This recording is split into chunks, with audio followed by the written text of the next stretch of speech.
2학기 역사 9번째 시간입니다. 1920년대 다양한 독립운동의 흐름과 주장에 대해서 토론을 통해서 살펴봤는데요. 각각이 미묘한 차이와 상호 간의 접점을 확인할 수 있는 시간이기도 했습니다. 오늘은 1920년대 다양한 방향으로 전개되어져 가고 있는 독립운동을 하나로 묶어내기 위한 노력들이 어떻게 펼쳐지는지를 살펴보도록 하겠습니다. 그 접점에 60만세 운동과 신간회라는 조직, 광주 학생 항일운동이 있었는데요. 그 구체적인 내용 역시 살펴보도록 하겠습니다. 영상을 통해서 우선 이 시대의 다양한 흐름의 주축이 되는 두 가지 이념이 무엇인지 이해하고 내용 전개해보도록 하겠습니다.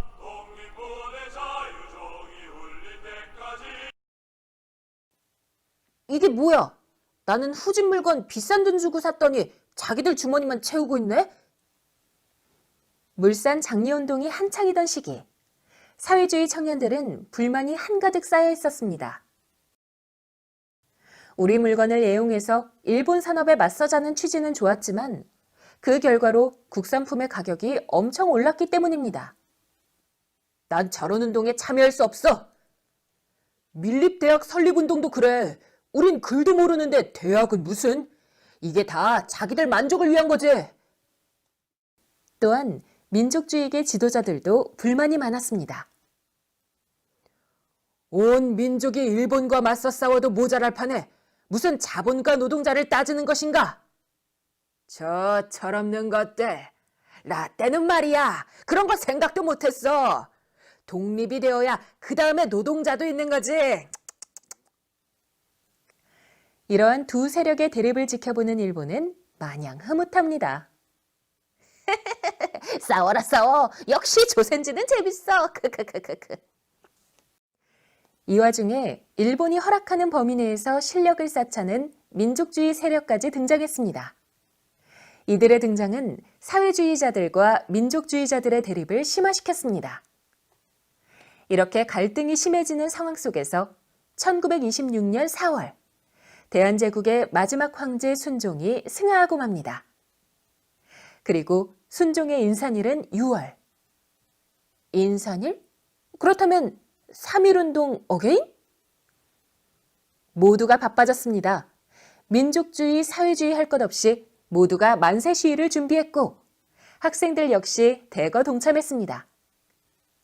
이 운동이 제2의 3.1운동이 되는 60만세 운동입니다. 그러나 이를 가만히 둘 일본이 아닙니다. 일본은 경찰과 헌병들을 준비시켜 이를 사전에 차단했습니다. 아, 나 미치겠네. 몽땅 잡혀갔어. 사회주의자들은 무조건 검거라는데? 야, 이거 우리도 뭔가 합법적으로 해야 하는 거 아니야? 야, 그럼 민족주의 진영에 함 찔러봐. 함께 하자고. 그렇게 욕해놓고 이제 와서 어떻게 손을 내미냐? 그때 민족주의 진영에서 목소리가 들려옵니다. 어이, 젊은 친구. 우리와 생각이 별로 다르지 않던데 같이 손잡고 해볼 생각 없나? 신사답게. 콜! 묻고 더블로 가!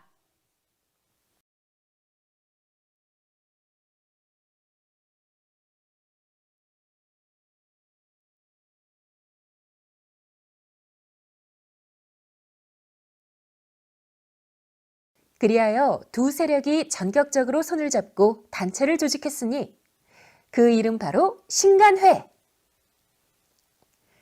이 신간회는 전국적인 합법단체였고 학생, 농민, 노동자, 여성 등 모든 다양한 활동을 지원했습니다. 그러게 진작 손 좀 잡지. 내가 꼭 죽어야. 1920년대 후반 국내에는 많은 사회활동이 이루어졌습니다. 그리고 그 뒤에는 언제나 신간회가 있었습니다. 3.1운동 이후에 1920년대 독립운동에 가장 큰 영향을 미쳤던 이념은 민족주의와 사회주의였습니다. 민족주의와 사회주의는 세계사 시간에 간략하게 살펴봤었는데요. 민족을 중심으로 근대국가를 건설하려고 하는 사회적 운동과 움직임, 민족주의를 통해서 살펴봤고요. 산업혁명 이후에 나타난 여러가지 자본주의의 문제점을 해결하기 위해서 사회의 책임하에서 사회적 약자들을 보호하기 위한 이념적 시스템인 사회주의 역시 러시아 혁명이라는 현실 사회주의 국가의 등장 속에서 조선에 많은 영향력을 미치게 됩니다. 역사에서 땡땡주의라고 하는 것은 그 주의 앞에 나와 있는 단어를 가장 중요한 가치로 살펴보는 이념이라고 할 수 있는데요. 민족주의는 역시 민족이 가장 중요한 가치이고요. 민족을 중심으로 한 근대국가를 건설하려는 것이 목적이며 당시 식민지 상황 속에서는 민족의 대단결을 통해서 독립을 쟁취하는 것이 가장 중요한 부분이기도 했을 것입니다. 민족주의는 향후 독립 후 새로운 국가를 건설하는 과정에서 자유주의 국가 그리고 자본주의 국가를 모델로 하고 있었고요. 개인의 자유와 사유재산을 아주 중요하게 생각했었던 이념과 결합되게 됩니다. 사회주의는 노동자, 농민 그리고 사회적 약자들을 중심으로 한 새로운 사회 시스템을 구상하고 있었고요. 따라서 당시 민족과 민족 간의 모순과 갈등 구조보다 그 사회 내부에 있는 사회적 차별과 계급적 모순이 더 크다고 봤었던 이념이기도 했습니다. 물론 이러한 갈등과 차별을 더욱더 심화시키는 것은 제국주의에 의한 식민 지배이기도 하다라고 바라보고요. 민족주의와의 결합을 통해서 제국주의를 타파하는 과정 역시 가능하다라고 생각했던 이념이기도 했습니다. 사회주의 이념을 가지고 있었던 독립운동가들의 경우 일본 제국주의를 타파하고 독립을 쟁취해야 된다는 입장에서는 민족주의와 함께할 수 있는 공간이 형성이 되지만 새로운 국가를 건설하는 과정에서 새로운 국가의 주인은 노동자, 농민, 그리고 사회적 약자들이었고요. 자유의 가치보다는 평등의 가치를 훨씬 더 중요하게 생각을 했습니다.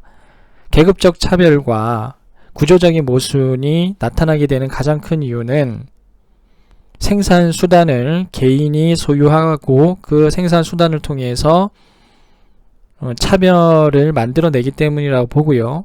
그 생산 수단을 국가 혹은 사회가 공유함으로써 그러한 문제들, 즉 경제적 차이를 해소하는 부분을 고민하게 되고 그러한 국가를 건설하기 위해서 고민하게 됩니다. 그것은 지금의 사회주의 국가와 공산주의 국가로 나아가는 흐름이기도 했었죠. 새로운 국가를 건립하는 과정에서 민족주의자와 사회주의자는 분명한 입장 차이를 가지기 때문에 연대의 일시적인 가능성과 또한 절대 좁혀질 수 없는 차이 역시 당시 존재했다고 볼 수 있습니다. 1920년대 독립운동의 방향을 잠깐 살펴보도록 하겠습니다. 주로 민족주의 계열을 우리는 우익이라고 부르고요. 민족주의 운동은 민족개량주의와 비타협적 민족주의로 1920년 초반에 갈라지게 됩니다. 우리가 앞에서 토론을 진행하면서 일본과 타협을 할 것이냐 아니면 일본과 절대 타협을 하지 않을 것이냐를 두고 고민하는 지점이 있었다고 이야기를 했습니다. 특히 이광수라는 인물이 민족적 경륜이라는 걸 발표하고 조선 민족의 정신세계를 개조해야 된다는 논리를 펼쳐나가기 시작하죠. 그와 동시에 일본은 독립 혹은 타도의 대상이 아니라 일본은 배워야 되는 대상이다 라고 주장을 하면서 실력 양성을 위해서 일본과 타협해야 된다는 논리, 그리고 일본의 식민 지배를 인정하면서 자치권을 확보하는 운동으로 전개해야 된다는 이야기를 펼쳐나갑니다. 이러한 입장에 대해서 절대 동의할 수 없다고 봤던 사람들이 비타협적 민족주의자들이었죠. 일본의 탄압과 방해 속에서도 실력을 키워나가는 운동을 지속적으로 전개해야 된다라는 입장이었고요. 근데 이들에게는 몇 가지 고민의 지점들이 있었습니다.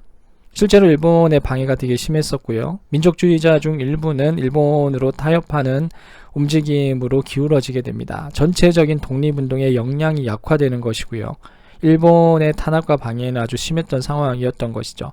이러한 상황 속에서 현실적으로 효과적인 독립운동을 어떻게 펼쳐나갈 것인가에 대한 고민이 있었습니다. 사회주의 진영은 초반부에 민족주의 진영과의 입장 차이가 있었습니다. 민족주의 운동들이 대부분 자산가들이나 지식인들 중심으로 민족 내부의 상위 계층들에게 도움이 되는 운동이었고, 실제 서민들의 삶에 있어서는 더욱더 그 차별과 모순 구조가 심화되는 운동의 연장선이라고 판단을 하고 민족주의자들을 상당히 비판했었습니다. 물산장려 운동 때 사회주의자들이 민족주의를 비판했던 내용을 기억을 하실 겁니다. 그래서 이들은 주로 사회적 약자들과 연대해서 사회적 차별 철폐 운동을 전개해 나갑니다. 노동운동, 농민운동, 여성운동, 그리고 백정의 사회적 인식차별 철폐를 위한 형평운동 등을 펼쳐 나가죠. 하지만 사회주의 운동이 1925년 치안유지법이라는 새로운 고비를 맞이하게 됩니다. 치안유지법은 사회주의자들을 대상으로 해서 특별히 만들어진 법이라고 할 수 있고요. 이들의 합법적인 활동을 철저하게 차단했었던 법안이기도 합니다. 합법적인 무대에서 독립운동을 전개하기 힘들었던 상황들이었죠. 비타협정 민족주의자들은 사회주의자들과 이념적인 차이가 있기 때문에 처음에는 함께 연대해서 싸우지 못했지만 1920년대 후반이 되면 독립운동의 역량이 현격히 약화되게 되죠. 사회주의 역시 초반부의 민족주의의 흐름에 대해서 비판적인 시각을 가지고 있었기 때문에 연대하기 힘들었습니다. 하지만 치안유지법이 발효가 되고 합법적으로 그리고 공개적으로 독립운동을 할 수 있는 여건이 마련되어져 있지 않았기 때문에 새로운 돌파구를 찾아야 했었던 것이죠. 하지만 이들에겐 공통의 이념적인 접점이 있었습니다. 그것은 제국주의에 의해서 식민 지배당하고 있는 지금의 상황이 상당히 모순적이기 때문에 민족의 독립의 측면에서 연대할 수 있다는 연결고리가 생겨납니다. 그래서 1920년대 후반이 되면 비타협적 민족주의자들과 사회주의자들 간의 연합운동이 펼쳐지게 되는데요. 60만세 운동이 그 실험 모델이었다고 볼 수 있습니다. 다시 정리하겠습니다. 민족주의 계열은 1923년 이광수의 민족적 경륜 발표 이후에 일본과 타협하자는 민족 개량주의, 즉 자치운동의 흐름이 나타나게 됐고요. 절대 일본과 타협해서는 안 된다는 기존의 입장을 유지하면서 독립운동을 전개했던 비타협적 민족주의자들이 있었습니다. 사회주의는 초반부의 민족주의에 대해서 상당히 비판적이었죠.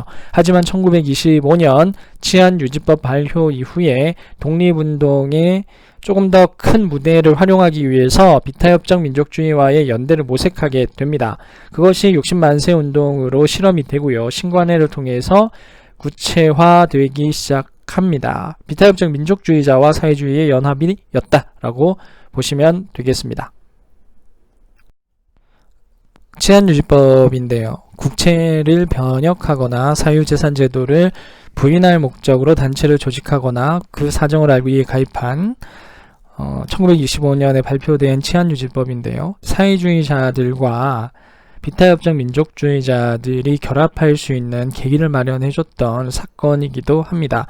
사회주의자들이 주로 치안유지법에 걸려서 거의 활동을 할 수 없었고 조선공산당이라는 사회주의의 가장 중요한 정치 결사체가 치안유지법에 의해서 거의 박살이 납니다. 그래서 어쩔 수 없이 비타협적 민족주의자들과 연대를 해야 된다는 생각들이 이때 이제 생겨나는 것이죠. 치안유지법 꼭 기억을 해둡니다.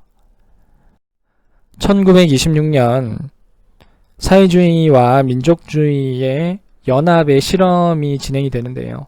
사회주의와 민족주의는 기본적으로 그 사회를 읽어내는 방식이 다르고요.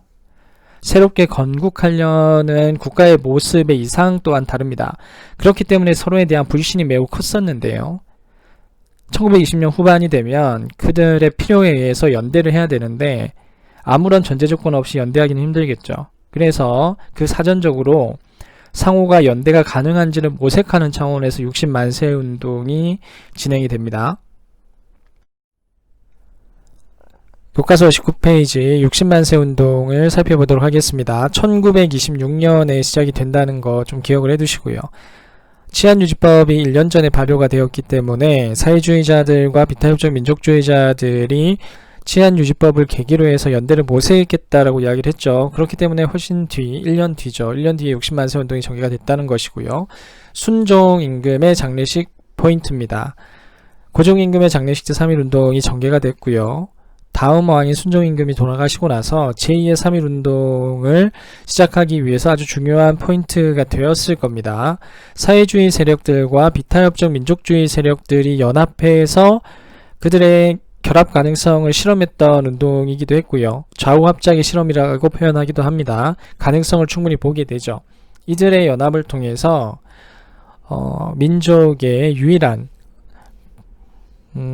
정당을 통해서 독립운동을 통합해서 추진돼야 된다는 20년대 전체의 중요한 흐름의 출발선이라고도 할 수 있습니다. 잘 기억을 해두시기 바랍니다.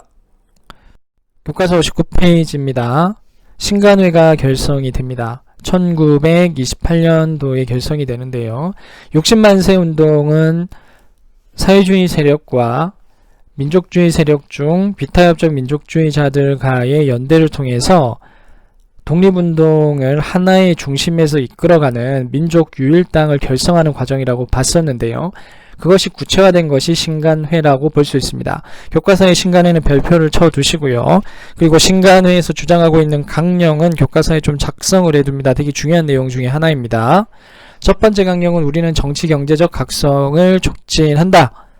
정치적인 부분, 경제적인 부분에서 실력을 키워야 된다라는 민족주의자들의 시각이 반영이 된 것이죠. 우리는 단결을 공고히 한다.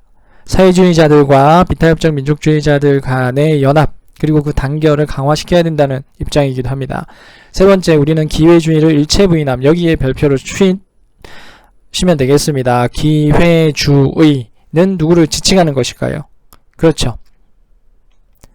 타협적 민족주의자들입니다. 이광수를 기점으로 해서 일본을 보고 배워야 된다라는 시각을 가졌던 인물들이고요. 식민지 지배를 인정하자라는 시각이었죠. 식민지배의 인정 속에서 우리의 자치 영역을 확보하자라는 자치론으로 기울어지면서 후에는 친일화되는 이러한 세력들과는 절대 같이 할 수 없다. 그들을 기회주의자라고 규정하고 있는 겁니다. 신간회의 기본적인 강령 3가지 꼭 기억을 해둡니다.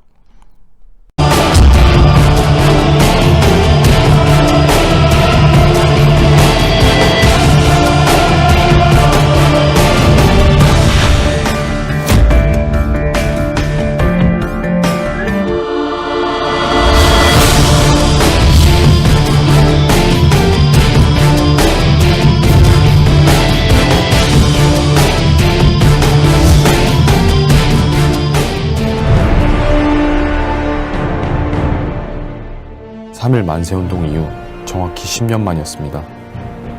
다시 한반도를 뜨거운 독립열망으로 채운 이들은 다름 아닌 10대 학생들이었습니다.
같은 해 11월 3일은 일본의 메이지 유신을 기념하는 명치절이었습니다.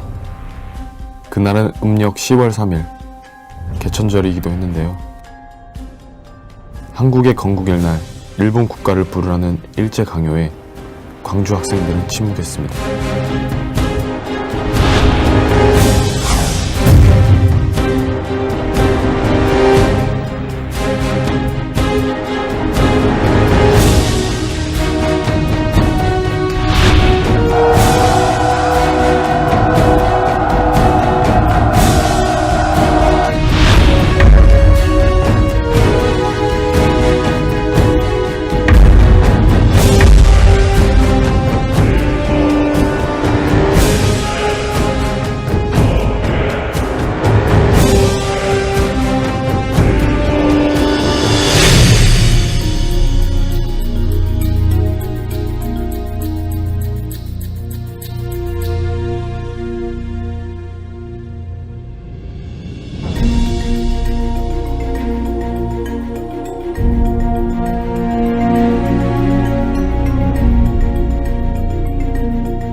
많은 학생들은 이후 독립운동가가 되어 일본과 싸웠습니다. 일제는 짓밟을수록 더욱 강해지는 이 땅의 청춘을 미처 몰랐습니다.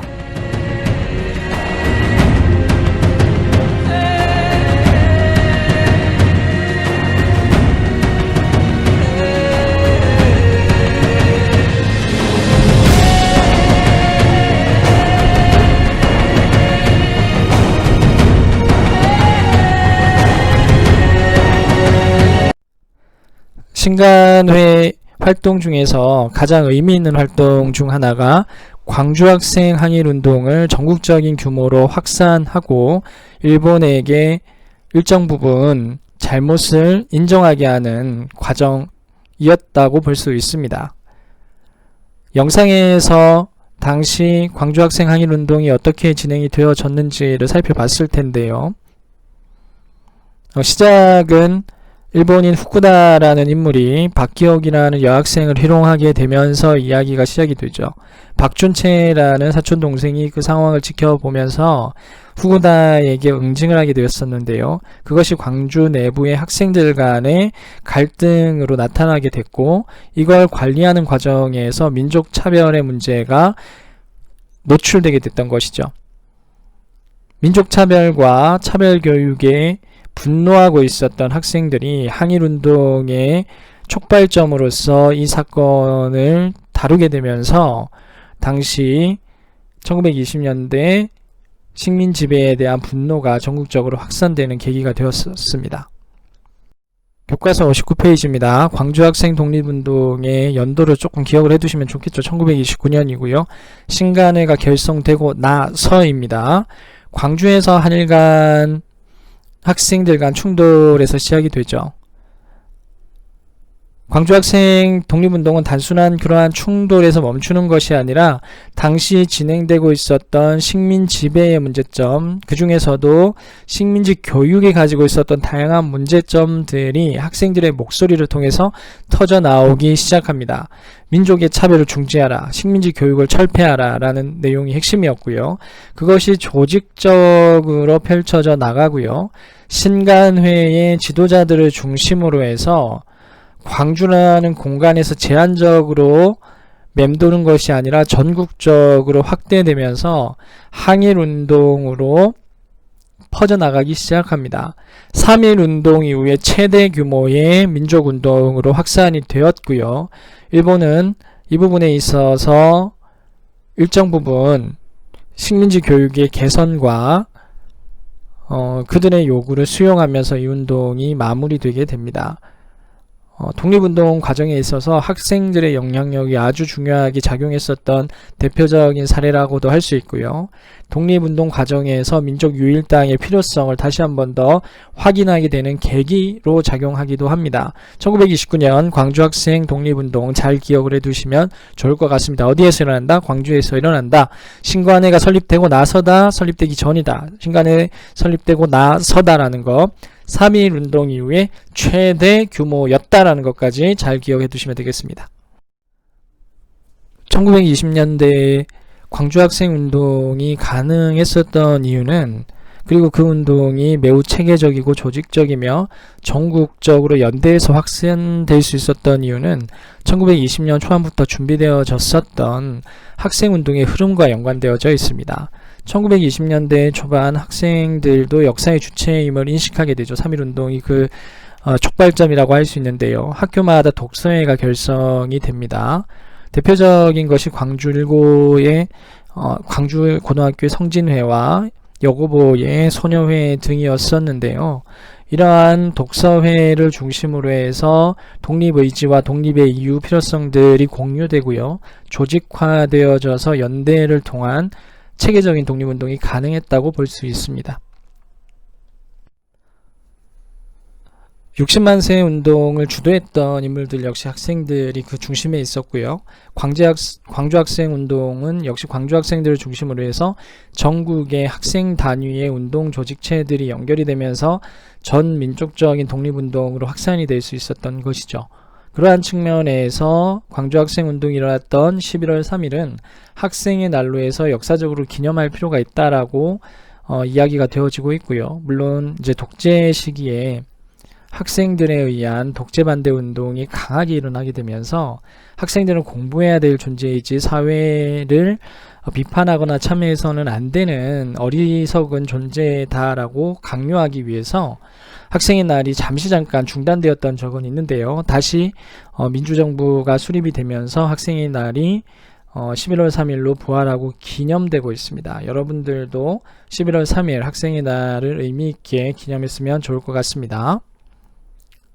자, 마지막으로 내용 정리하면서 수업 마무리하도록 하겠습니다.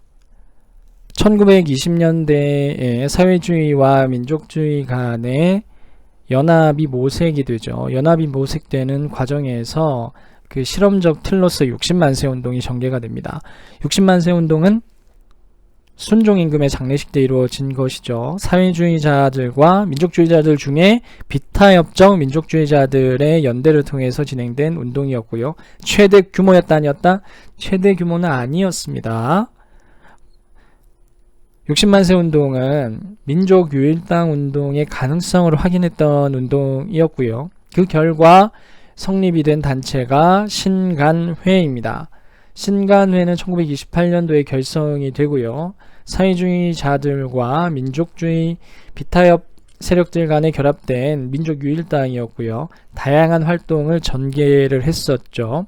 그 중에서 광주 학생운동의 진상을 조사하고 전국적으로 확대시켜 나가는 과정 아주 중요한 역할을 담당하게 됩니다.